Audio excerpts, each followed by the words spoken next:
everyone, my name's Sophie Norton and I am Conservation Manager at Messenger Construction. Oh yeah, sorry Nick, still on your presentation. Hey, there I am. So I just want to say thank you to David for giving me the opportunity to stand up here and talk to you all today. It was actually only a week ago that I was here graduating from my project management masters from Oxford Brookes, so it's really lovely to be back. Oh, thank you very much. But the purpose of my presentation today is talk about a recent project that we did at Weeting Castle, which is a flint ruin in Norfolk. And I believe that what we did in this particular project really does represent best practice in sustainable conservation.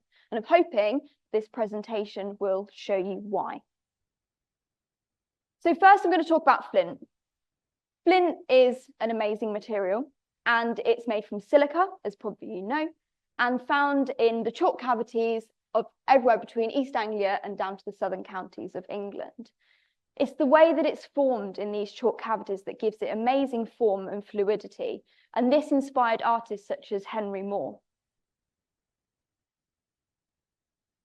It was first used over 1 million years ago, and since then it's had so many different versatile uses, from things like in ammunition and ceramics, glass making, so many different things. But for today's presentation, I'd just like to focus on its use in architecture.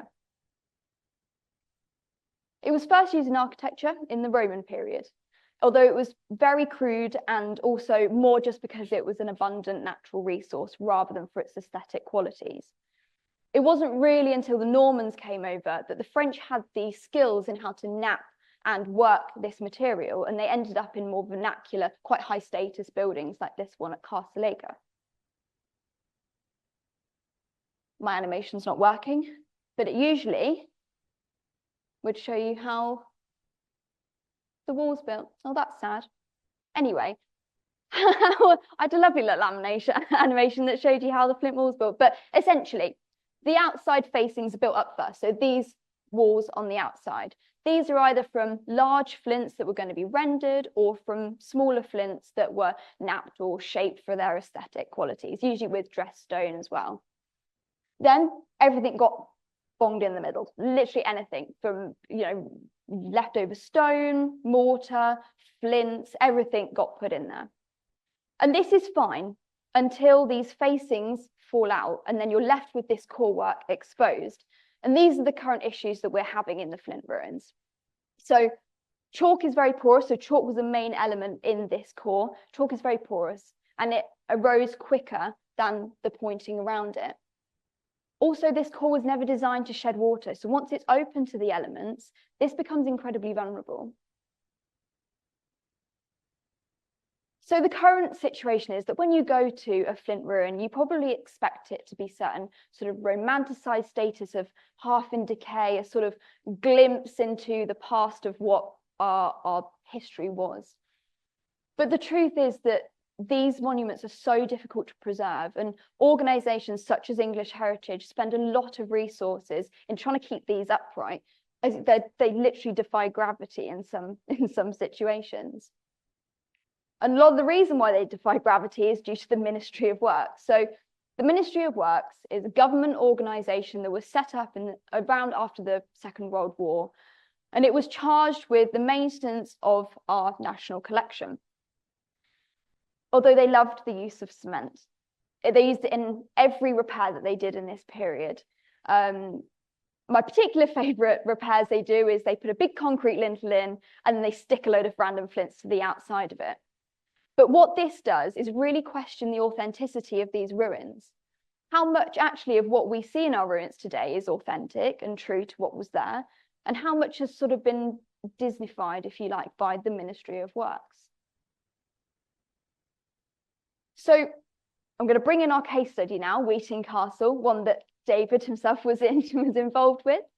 So Weeting Castle isn't actually a castle. It's actually a fortified manor house, and it was built on an early Anglo-Saxon settlement in about the 12th century. It was built from flint, chalk, stone. It was built with lovely wooden beams and a thatched roof. And it was in use until about 1745, when a new manor house was built down the road, and it was quite likely that all of the stone, lovely stone, was robbed from this building to build the new structure. And as we know, once we remove those facings, water gets in the core and the whole thing accelerates. So who was involved in this project? Messenger Construction was the company that I work for. We're a relatively young company, only formed in 2011. We have a head office based in Collie Weston in Stamford, and then another office in Staffordshire, Burntwood. We are a fairly people-centric organisation, and we recognise that it's the knowledge and the expertise of the people that work for us that really is our greatest asset.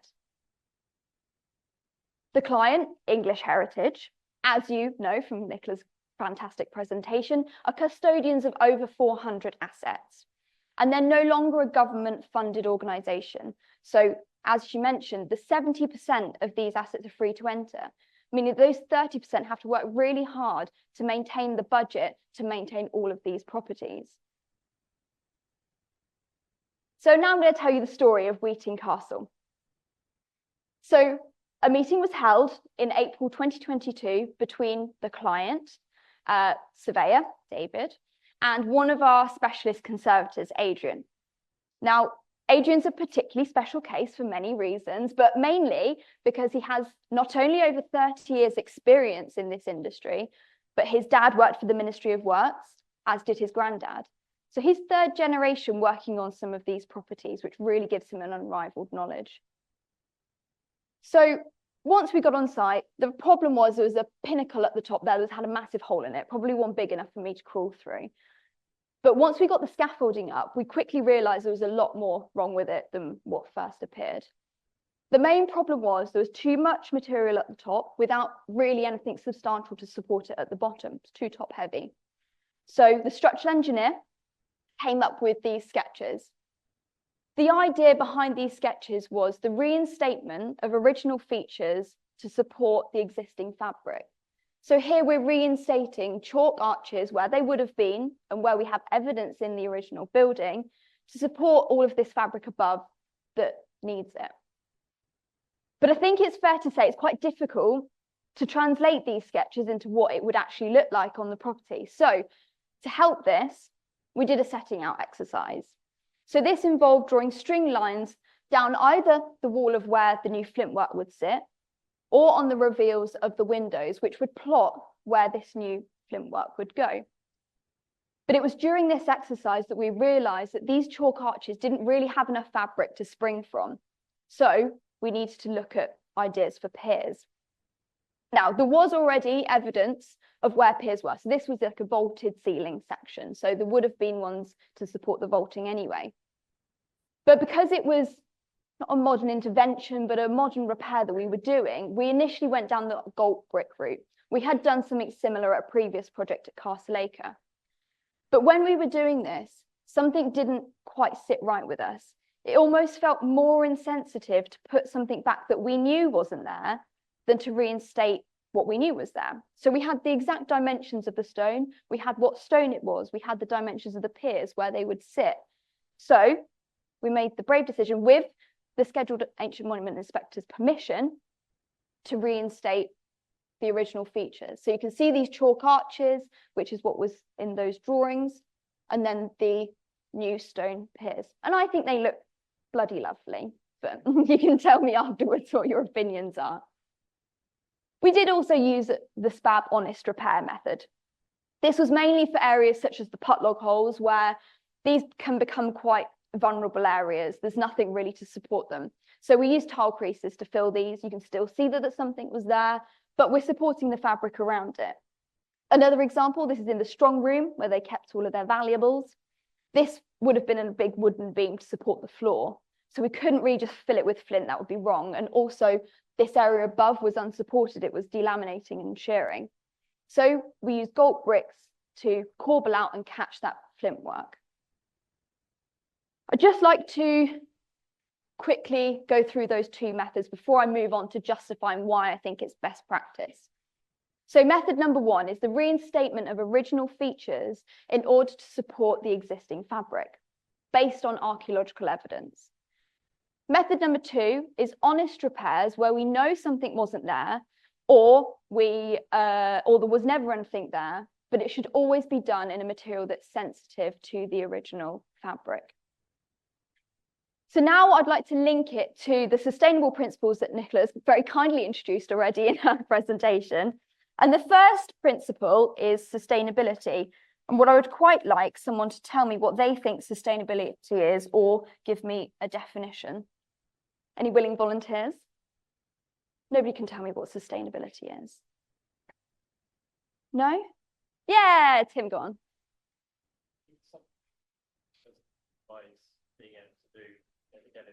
Exactly, and that's the sort of definition that I'm looking for. So it's that idea of cultural inheritance. So for the purpose of this presentation, I'm going to use the UN's definition of sustainability, which is meeting the needs of the present without compromising the ability of future generations to meet their own needs.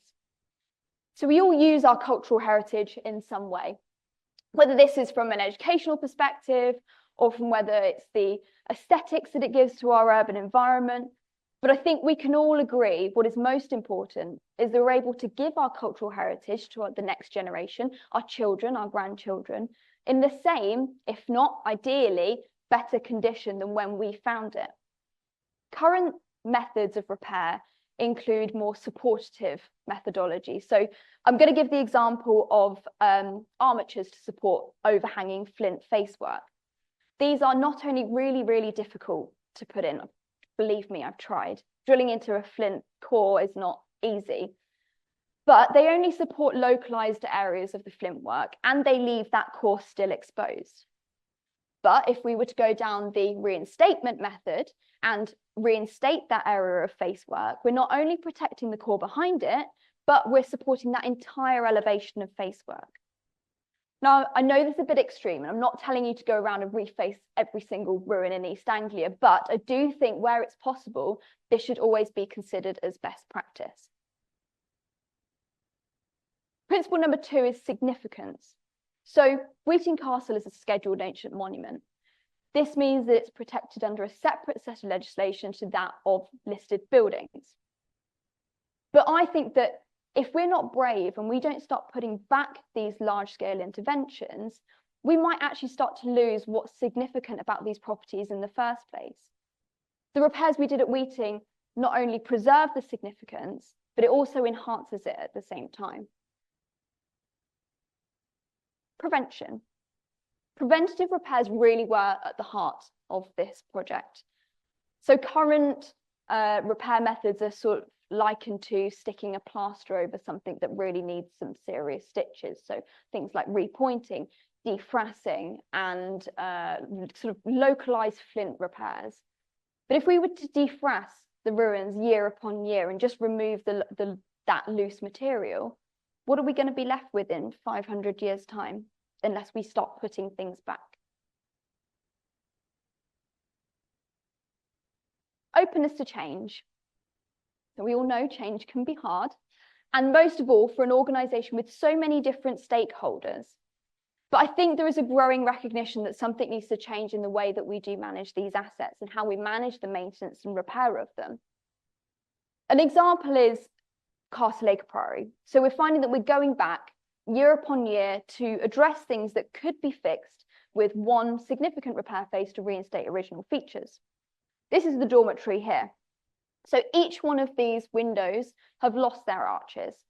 Once obviously they lose their arches, the weight is unevenly distributed, which causes shearing, cracking, and ultimately loss of fabric. But if we were to reinstate just the arches in these windows, we would significantly reduce the amount of fabric that we're losing.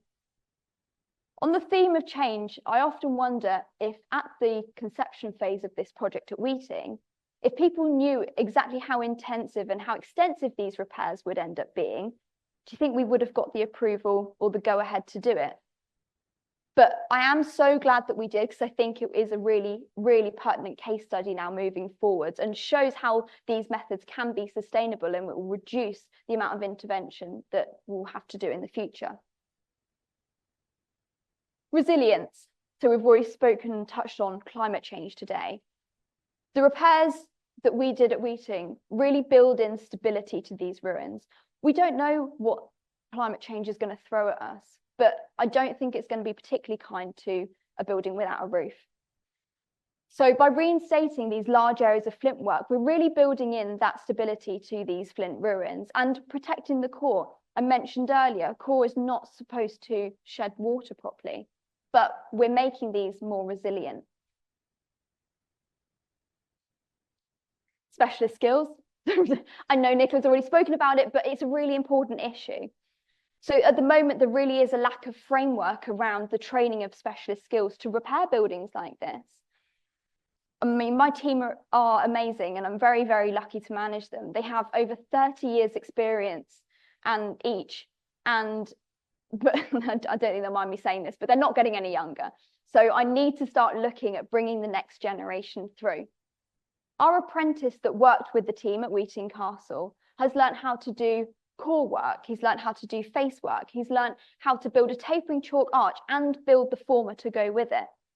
But none of this would be possible if we don't provide the opportunities to do so. If we don't give permission to put back these specialist skills, we can't teach the next generation how to do them.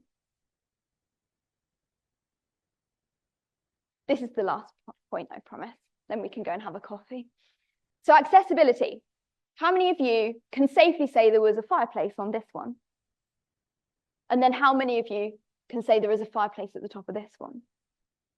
So by reintroducing and reinstating these original features, not only are we doing it to support the original fabric and ensure that it lasts for generations to come, but we're also really helping nurture a greater value from the public to these spaces. They can interpret it better and they can make them more relatable, which in itself invites a whole host of benefits. So I'm just going to finish there, but I just want to give a thanks to the incredible team to which it wouldn't make it possible. So these are the people that actually do all of the hard work while I'm standing here talking about it. But I also just want to thank, obviously Nicola mentioned my lovely boss, Matt Webster, who we sadly lost last month, and it's left a massive hole in our team. And without him, I really wouldn't be here today. So thank you.